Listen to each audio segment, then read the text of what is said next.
Og basihan na to balaod, dunahon na to balaod. Gi-explain nako, ang tao dili pwede dakpon kung way warrant.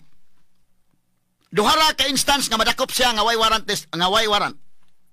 Nadakpan sa akto nga naghimo krimen, pwede siyang madakop bisag way warrant. Ikaduha, fugitive.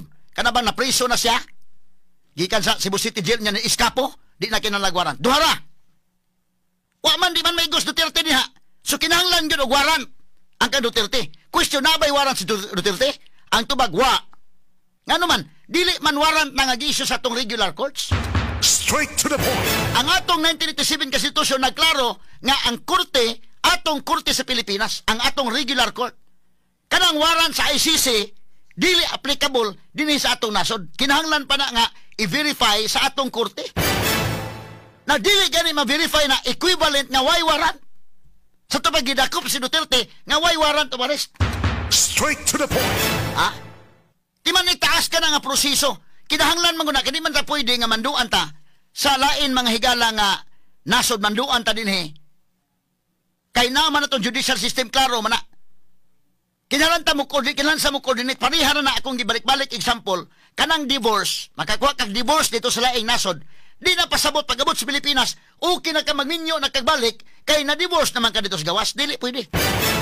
Muagi ka na mga higalag proseso sa korte. Petition ka dito sa korte og kinini ang recognition of foreign judgment.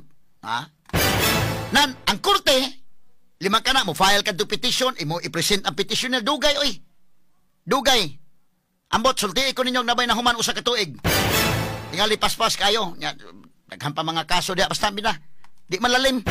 Imo i-present ang divorce decree, i-present nimo ang English translation, i-present nimo, i-prove nimo na ibalaod. Kaya di man pwedeng huwis mo nga, judge. I-google na judge. Klaro man na may divorce anang nasura gyud, judge.